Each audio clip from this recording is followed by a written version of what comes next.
Hello everybody, what's up? Welcome back to the channel. I am Fel. We're sailing the seas of Raid Shadow Legends today, and today I am joined by a good friend of the channel, a good friend of our Discord community, and an up-and-coming content creator himself. It is Dargo. Dargo, how are you doing today, man? Hey, I'm doing fantastic. How about yourself? I'm doing pretty great as well, and I'm more than ready to discuss 5 account-changing epics. We each have 5 epics that we have picked. Dargo is very focused on the mid-game, as am I. I'm pretty solidly into the mid-game as well. And, you know, epic champions sometimes carry us. Sometimes they do stuff that no other champion can do. Dargo, as the guest here, I'm going to give you the first choice. What epic has changed your account more than any other, and why? Hey you, stop right there. Click the link in the description below to get a free Corrado, as well as Fane, Ugo, and Vergus as you level up your account in Raid. Here's exactly how to do it. Log out of Flareon Play on PC and uninstall. Click the link in the description below and register with a brand new email.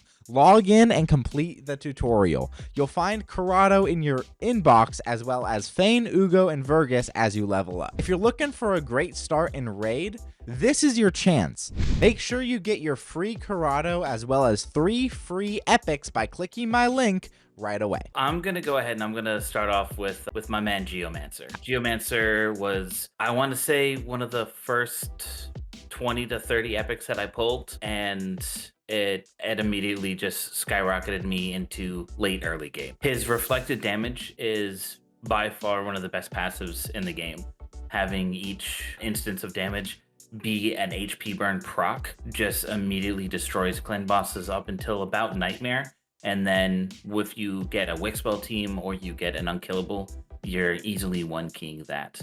Not only that, but if you have like a UDK when it comes to Spider, then each instance of damage that hits UDK is going to proc that reflection on the main Spider. Yeah, Geomancer is great. Geomancer, sorry, go ahead. Yeah, also he takes the turn meter, and once he's ascended, he gets all of that turn meter, and then he takes when you're looking at like the magic keep, he takes the buffs off of the final boss, making it a breeze. Yeah, Geomancer's great. I think he changed all of our accounts. Yeah, I think Geomancer's also a major pain point in the game because a lot of players are doing speed runs or the Hell Hades challenge, and they hope to pull Geomancer and they don't. So he can be annoying if you don't get him early on, but he is absolutely one of those epics that is widely hunted because he is that good. Oh, for sure. I think it was Bront that pulled the Hell Hades, the Geomancer on the Hell Hades this year, and it just skyrocketed him with points. Yeah, absolutely. I mean, didn't he pull 2? I think he pulled 2. We did a collab with Braun. He's a good friend of the channel. But like 2 Geomancers early on is insane. Yeah, it's nuts. I'm going to go with a champion. Well, should I go with a champion that I don't have or a champion that I do have? Because there's one champion that I don't have that would absolutely change the game for me, because he would enable me to farm Fire Knight Hard 10. And it's an epic that I fed. It's Neldor, okay? So Neldor is... no. Yeah, I fed him and it sucks. It sucks. Because I was like, oh, Cryoden's better because he has the speed boost. And no, Cryoden is not better. Neldor is actually better. On his A1, he has the freeze with a 40% chance to freeze on a 3-time hitter. He has decreased attack and decreased accuracy. He has decreased speed, all on at least double hitters. And then he has this passive: whenever an ally places a freeze debuff, this champion has a 30% chance to attack the target with their default skill, which is it's insane. And I wish I had him. He would change my account. He would let me clear Fire Knight Hard 10. If you guys pull this guy early on, you may not see the value, but later on you definitely will. And so hang on to him. He can be your debuffer for Faction Wars or something like that until you get to Fire Knight Hard. But yeah, this guy is absolutely an account-changing epic. It's funny you say Neldor, because I believe a couple months back they did the Prism Pulse for High Elves. And I'm now sitting on a +2 Neldor. I fed that and one. I was completely upset. I was like, oh man, I wanted Wixwell. No, it wasn't Wixwell. Who was it? Oh my god, I can't remember who the champions were. But I think I ended up getting... Yeah, so I'm actually sitting on a +2 Neldor. When there was a Prism pull for him a couple months ago, I ended up buying like a 5 pull, and I think I pulled 2 or 3 of him and then an Islin. I was upset at first until I started like looking deeper into his kit and realizing how amazing he was for Fire Knight hard, and that I kind of changed my mind. I believe I 60'd him during the last CVC tournament. Yeah. Yeah, I mean, he also just looks cool, you know? And it's funny you mentioned that prison pool because I got a Neldor from that prison pool and I fed that one. Guys, if anything is to be learned from my YouTube channel, it is do not feed the best epics, because that has held me back in so many ways. But anyway, Neldor is my first choice because he is the epic that I feel would change my account the most. Yeah, 100%. And imagine if you have a Newt too. So you have the Newt that freezes on his A1. He brings in the Neldor. Fire Knight's just never going to move. Yeah.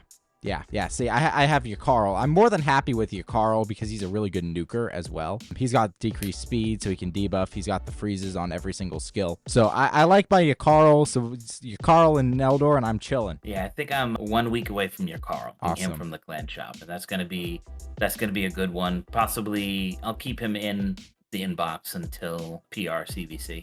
Yeah, makes sense. All right, who's your next choice on these epics, man? So my next choice is gonna be Fane. Okay. Yep. When I started Raid years and years ago, there wasn't a good code that you can get where you would get Fane. And when I came back a couple months ago, I started watching content created again, and I saw that you can get Ugo, Fane, and I think it was like Romeo. And Fane helped out so much. On her A1, she has a 50% chance of stealing 5% of the turn meter, and that's on a 2 hitter.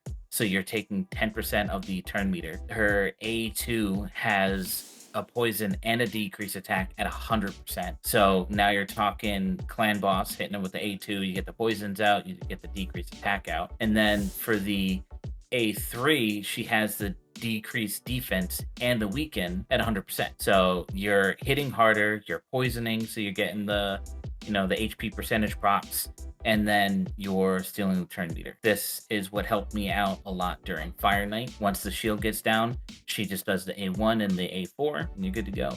Hit her with that Phantom Touch as well, get that extra damage out. Yeah. I mean, I feel like we're building a Fire Knight team here. We've got Geomancer, Fane, and Neldor. Just top epics for Fire Knight. Here we go. Hey, in my opinion, Fire Knight is the hardest dungeon, really? Whether it be normal or hard. So it definitely puts out so that the best epic champions can really carry you through Fire Knight. See, I would actually say Ice Golem is the hardest hard mode, and Fire Knight is the hardest normal mode. I'm progressed farther through Fire Knight on hard mode than I am Ice Golem, but I can't progress Ice Golem for whatever reason. So, yeah, that's interesting. That's interesting that you say that. I think most people would agree with you, but I think you get your Carl for free, and that's helpful, right?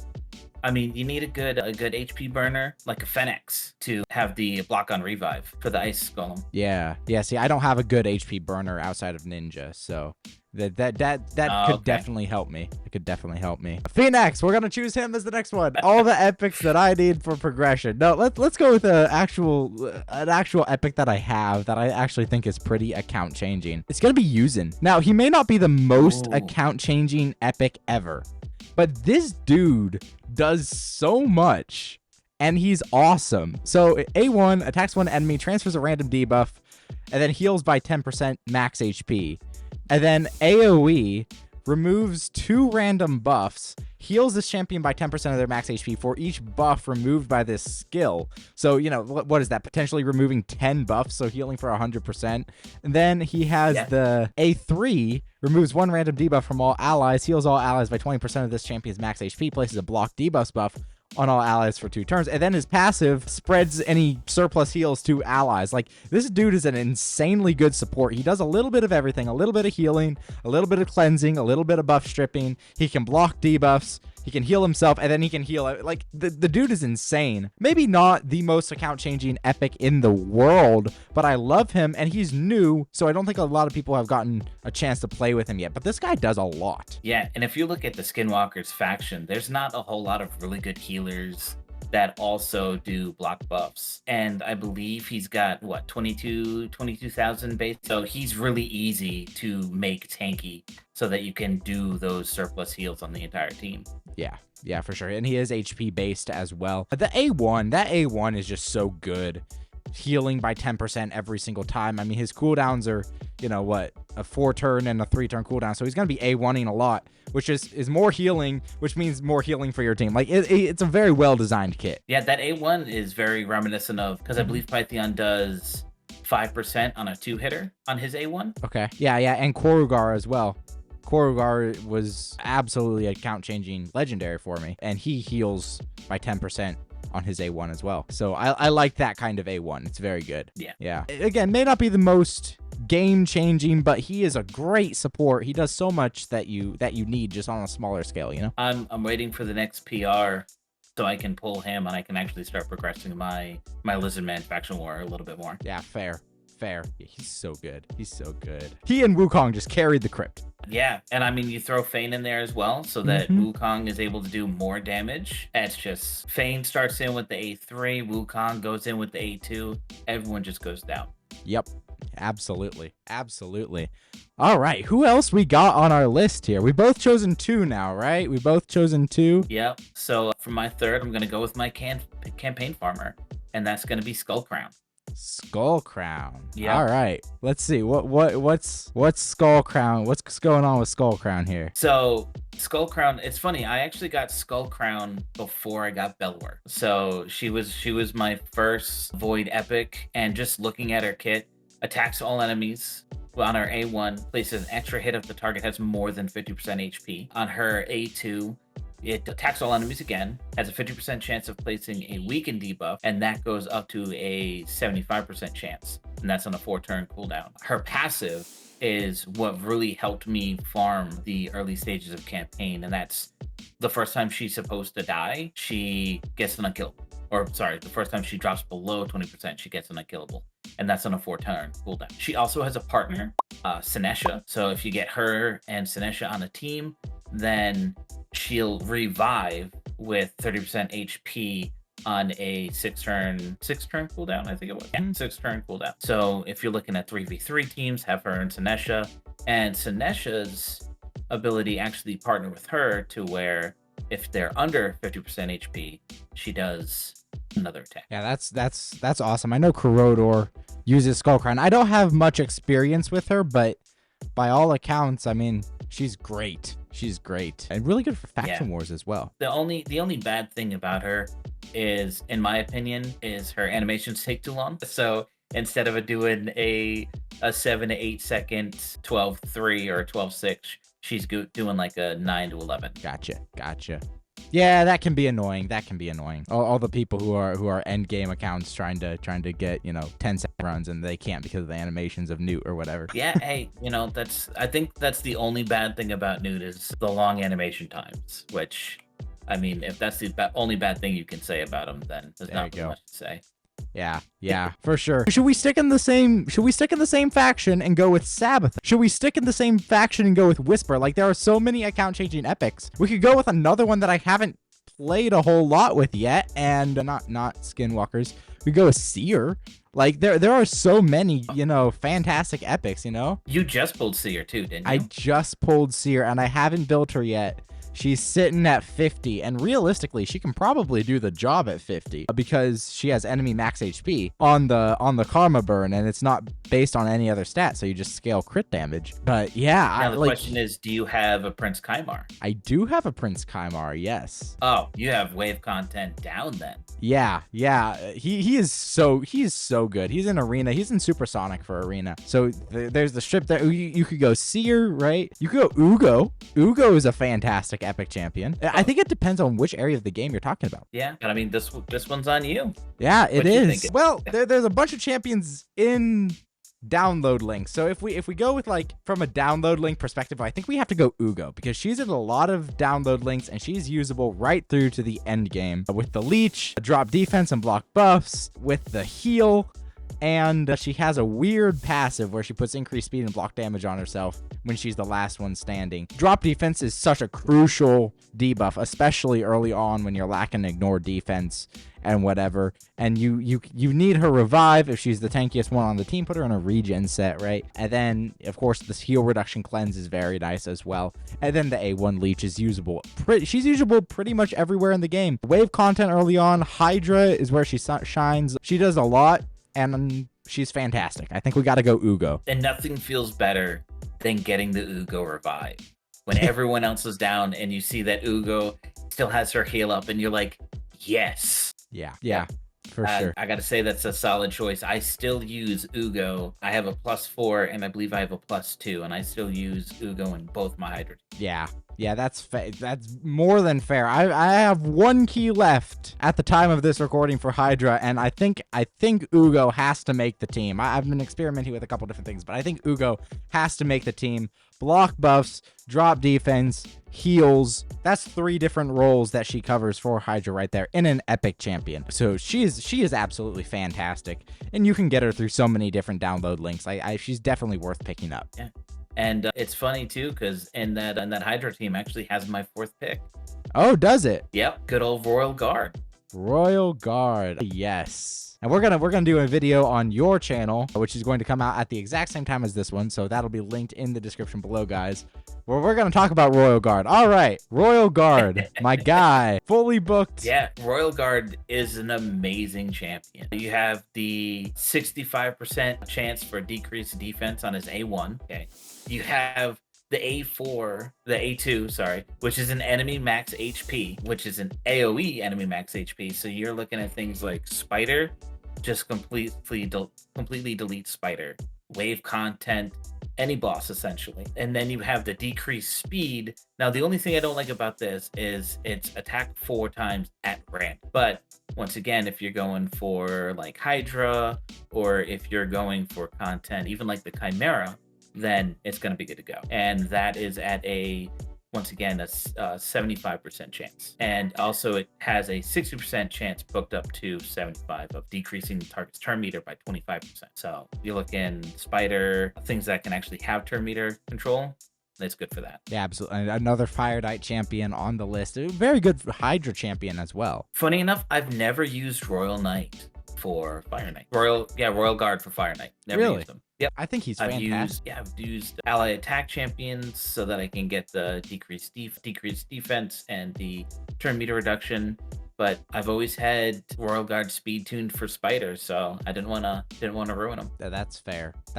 Yeah, I've not used Royal Guard in Spider. I've always used, if I've used him at all, I've used him in Fire Knight for like epic only tournaments, or Hydra. He's actually made a couple of my Hydra teams on a couple rotations because, like you said, this enemy max HP is absolutely fantastic.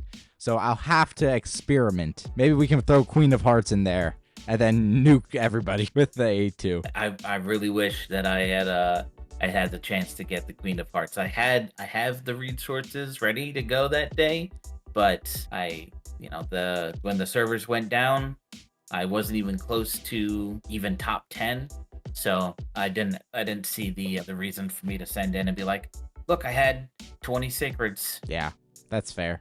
That is very fair. Yeah, cool champ though. Cool champ. Oh yeah, he looks amazing too. Yes, he does. And he's a really good champ because High Elves are one of the weaker factions, so this is definitely one of their highlight champs, which is super cool. Shall we go with another champ along the same lines as Fire Knight? We're just all over Fire Knight today. I'm gonna go Cryoden. Cryoden the blue. Triple hit A1 with freeze, double hit AoE freeze, speed boost, increased speed, and then fills his turn meter for each freeze debuff placed by this champion. Very basic, very effective, very good for Fire Knight hard as well. I'm gonna go Cryoden. I think he's awesome. Yeah, definitely. And in PvP as well. He nukes. He hits hard. Really? Does he really? Yeah, I've faced Cryoden a couple times, and you don't expect it, but he's definitely a nuker that can hit. Huh. We are going to have to try this. That is crazy. He's always been a crowd control debuffer or a speed booster for me. I've not ever built him as a nuker, but maybe it's worth it. Like, okay, that's just something that never. Why do I not have a relic on him? He needs a relic. He needs the Molten Death Bell. That is the best relic for this guy. Then I think are we at the last one already? Are we? I think we are at the last one. What is our last two picks? I'm sorry to say it's not a Fire Knight champion. Okay, moving away from the Fire Knight. Yep, away from the Fire Knight, and I'm thinking more of later dungeons. Okay. And this guy really helped me out with the Scarab King and helped me out with the Sand Devil, and that is Zelota from the Undead. Dude, I faced Zelota, and he's so annoying early game. Tell me about Zelota. Why is he so good? So he has that chance to sleep on his A1. On his A2, he has the continuous heal with the shield. Now, you can make him really healthy because he has a 20,000 HP at 6-star. So you can just pop out those shields and think of him like a budget miscreated monster, essentially, without the damage. And then on his A3, it's on a 5-turn cooldown, which really could go down. You can tell he's an older champion with the cooldowns, but it's an AoE sleep at 100% chance. So if you're talking wave content, you start off with the A3, you put everyone to sleep, you do one large AoE nuke. The second wave, you start off with the A2, everyone's got a shield and a continuous heal, and you're good to go. He has resistance in arena. So if you're going for a good go second team and you need a good resistance, then throw him in the lead and you're good to go. Wow, and that's only 10 resistance less than Sifi. And Sifi's a void legendary. Like, that is a buff. That is a buff aura here. It's definitely a nasty aura. So it's really weird how his kit seems, hey, a mid game, but his aura is like, I'm gonna carry you through arena. Yeah, that is a weird champ to put that aura on. But hey, mad respect to Zelota here. Yeah, the shields and the continuous heals are great. Definitely a super useful champion. All right, we have one more. Skull Crusher. I gotta go with Skull Crusher, right? He's so great. Skull Crusher. AoE counterattack. Ally protections, self-cleanse, put him with cruelty. He's got heal reduction A1. Still use him on my clan boss team on both my accounts, right? He's on my this is my main account. He's on the Senna account as well. So oh man, I gotta go Skull Crusher. He's amazing. Like, what more is there to say? He's that good. I think he's one of the few champions that have an AoE counterattack. And I think, is he the only epic that has one? Yep, the only epic. I was gonna say the only other two counterattack AoE is Martyr and Valkyrie. Oh, golly. Valkyrie, yeah. Yep. Those are the only two other counterattack AoEs that I know of. I think those are the only three of the game. It's so weird because all of them are old champs. They're all old. I guess they just decided AoE counterattack is too good. Yeah, I think they saw this and they were like, "Ooh, we messed up, guys. We gotta go away from that." Yeah, I mean, but he's just so good. He enables so much damage. Another Fire Knight champ. What do you know? But he's also good for clan boss, like Fane is, and he's good like pretty much everywhere because he's a protector and a counter attacker as well. So you can use him pretty much especially everywhere. When you're looking at that AoE reduction, that heal reduction. Then you're talking Spirit Cube champion as well. Yep, dude. You know what? When I was doing the Hell Hades challenge, I did a weird shenanigan. You'll notice that this A1 is only if the target's defense is lower than this champion. So what I'd do is we all started out with Ugo. I'd stick up decreased defense with Ugo, and then I'd stick up heal reduction with Skull Crusher's A1, and he couldn't do it without the decreased defense. But that is proof that it actually decreases the stat, right? Oh my goodness, that was going in there and using those two to work together. It's funny how you can see these champions working together. I mean, they're both Ogren tribe. It makes me think that someone at Plarium is actually sitting there being like, I think these two would work lovely together. I hope there's someone who has that job. That gives me so much more hope in the game, right? Watch, we open up the champion lore and the Skull Crusher's actually Ugo's wife. Other way around. Oh, sorry. Ugo's Skull Crusher's wife. I don't see his name, but that would be great lore. Well, Dargo, thank you so much for being on the channel, guys. As I mentioned, we're going to do another video over on Dargo's channel that should have released at the exact same time as this one. So make sure you go check that out about the epics that are great, but that we don't use. Dargo, thank you so much for being here, man. Guys, I've been Felris. That's been Dargo. We'll see you on his channel for another video.